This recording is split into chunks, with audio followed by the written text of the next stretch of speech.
everyone, welcome back to my channel. My name is Em, a lover of all things planning and stationery, and today I'm going to be talking about Hobonichi Weeks layouts. Hopefully a couple of weeks ago you saw that I did a video with my favourite Hobonichi cousin layouts. I will link it just in case you haven't seen it and you're interested. And today I thought I'd do a bit of a follow-up, but this time talking about the weeks. As you can see, I've been using the weeks for the same length of time as I have the cousin, so I've got quite a few different layouts and planning styles that I've used over the years, so I've kind of done what I did with the cousin in terms of segmenting them up into different kind of style names, and I'll just kind of talk you through how I use them, how I set them up, which are my favourites, which don't really work for me. First up, let's get the easy one out of the way, and that is stickers. So it wouldn't be a planning video from me if I didn't talk about stickers. I have used stickers in my weeks on and off, either kind of full kits like I have here, or kind of more functional stickers, I guess I'd call that. Either way, I do love it. I'm never going to kind of not use stickers in some form in my planning.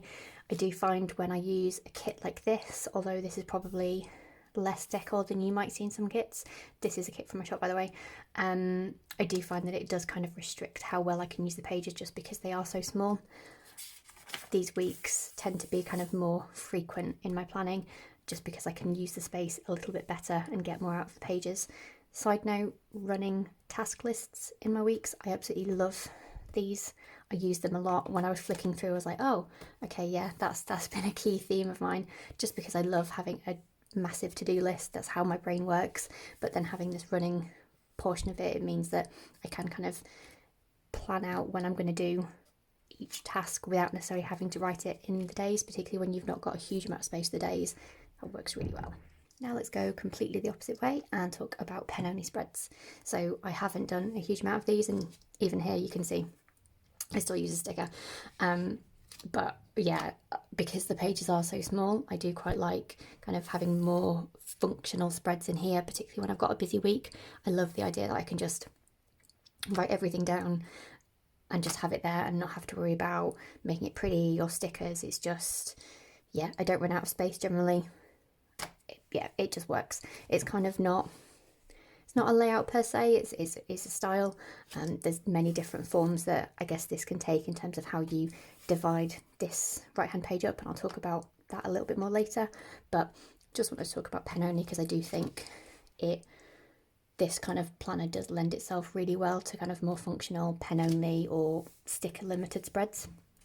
Kind of following on from that is kind of using stamps. Again, I would consider this more on the functional side of planning. You can see here where I've used a mixture of stamps and stickers for a fitness layout that I was working on. I like how clean it looks. I think that's, as much as I don't get on with stamps and I've tried a few times and it's not for me, I do love how it looks in a layout. I think it looks really clean, it looks really neat and tidy, and for someone who is a bit of a perfectionist, it looks very pleasing with a nice full spread of lots of simple looking stamps. And I do follow a lot of accounts on Instagram purely because they have really nice week spreads that are all kind of stamped and pretty and neat. Sadly, me and stamps are not friends. I will link these below because they're from a really nice shop that I found on Etsy that have got a great number of stamps that do fit in the weeks really nicely. And that was something that I found when I was looking for stamps in my weeks, is that a lot of them were just too big, and I did order a few over the years that looked like they would be the same size or the right size, and then when I got them, because I clearly hadn't measured properly at home, they were just far too big and I couldn't use them. Next up is what I'm kind of calling the thirds layout, and that's more to do with how you split out the pages. So if you haven't seen a weeks before, I actually have these little notches at the top, both top and bottom.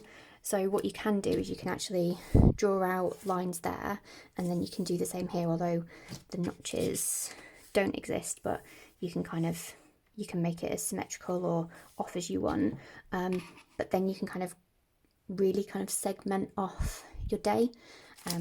You may have seen me do something similar in my cousin. I do like kind of having set kind of areas for set things in my planning, and the weeks works really well for this. So particularly for kind of my health and fitness layouts, that's how I like to do it. Have very clear columns for certain things, And particularly if you've got a lot going on in your life, or you know, you've got a lot of family members you need to track, this works really well for that, because you can literally just divide out the days or divide out the columns and make, you know, one for each person or each job if you've got multiple jobs, things like that. It's a really pleasing layout, and the weeks works really well for that. So if you do have kind of a lot going on that you don't necessarily want everything kind of being mashed up together, this works really well for it, particularly if you've got something, if you want something that you need to carry around a lot, because as much as I love the cousin for its ability to kind of segment your life, it's not the most easy to carry with its A5 size and, you know, inch thick or whatever it is. Next up is a layout that I haven't personally used. This is something that I mocked up early on in my planning just to see if it would work for me, and I decided it didn't. But this is kind of what I would call true horizontal planning. So if you don't have, you know, habit trackers or weekly tasks or anything like that, and you just purely want to plan day by day, the beauty of this planner is, because there's kind of nothing on here apart from the grid really, you can just create a line and then continue it through, so you've got a very clear, right, this is Monday, this is Tuesday, etc. So this works really well for that, if you don't need the kind of mix of space on here, if it does just need to be kind of day specific planning. And I guess that's the beauty of the Hobonichi Weeks. I don't think I probably mentioned it too much in the intro, but one of the reasons that I love this planner, and I'll always have one, is because it's just so flexible in terms of how you can use it and how you can set it up, and that's the thing. I know when I buy one every year that I will find a use for it, because it is just so changeable according to kind of what's going on in your life and things like that. So yeah, if you are umming and ahhing about the weeks and that's kind of why you're watching this video, highly recommend it, because no matter what you need it for, you can probably find a layout that will work for you. Next up, we've got a layout that I have not done for many years, but when I did do it, I think it was about 3 months worth of planning in this style, but this is actually vertical planning. So I created a little sticker kit just to create the date covers at the top, so you can basically redate it, and then just these time strips and then little kind of to-do stickers, just to turn this into kind of a full vertical layout. I really enjoy this layout. I think I used this as a bit of on weeks that I didn't necessarily need to use the cousin, and I felt like I didn't need all that space, but I still kind of wanted the cousin style planning. I did this layout and I really loved it, because I kind of used the top for kind of any events or kind of general tasks like cleaning and things like that, and then the bottom was just pure and simple to-do list. You know, my way of planning. I love a good to-do list, and yeah, it really worked for me.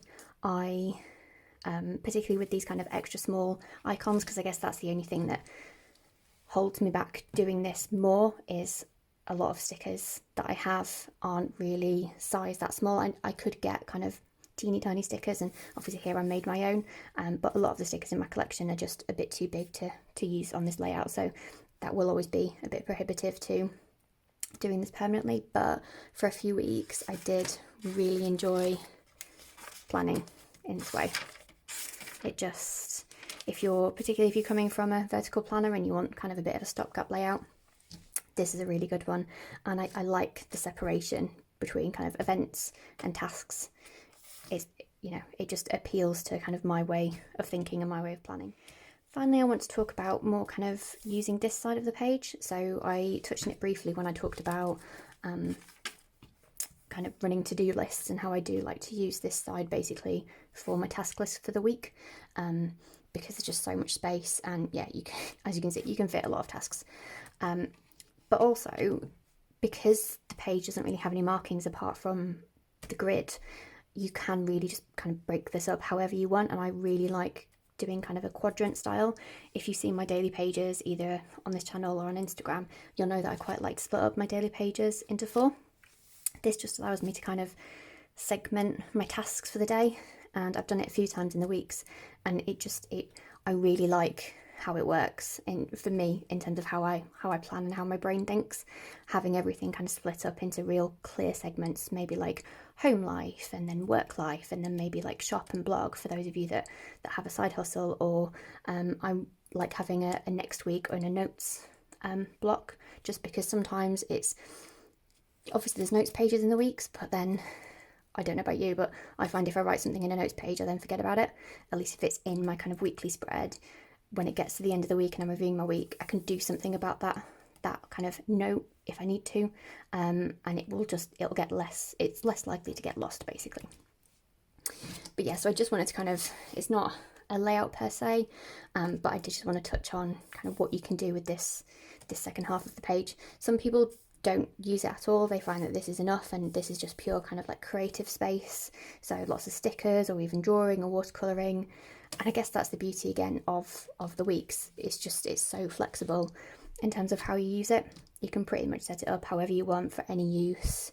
Use the pages however you want, and it'll probably work. I hope you enjoyed this look through my layouts. If you do have any questions about setting up a weeks or using a week, please drop them in the comments below. I love chatting with you guys. And if there are any other kind of weeks videos that you'd like to see, like how I use my monthly layouts when I use this as kind of my full-time planner, or how I use my notes pages, again, please just leave it in the comments. I'll be happy to film them for you. Please like this video if you did like it, and if you haven't already, please subscribe, and hopefully I'll see you in the next video. Thanks, bye!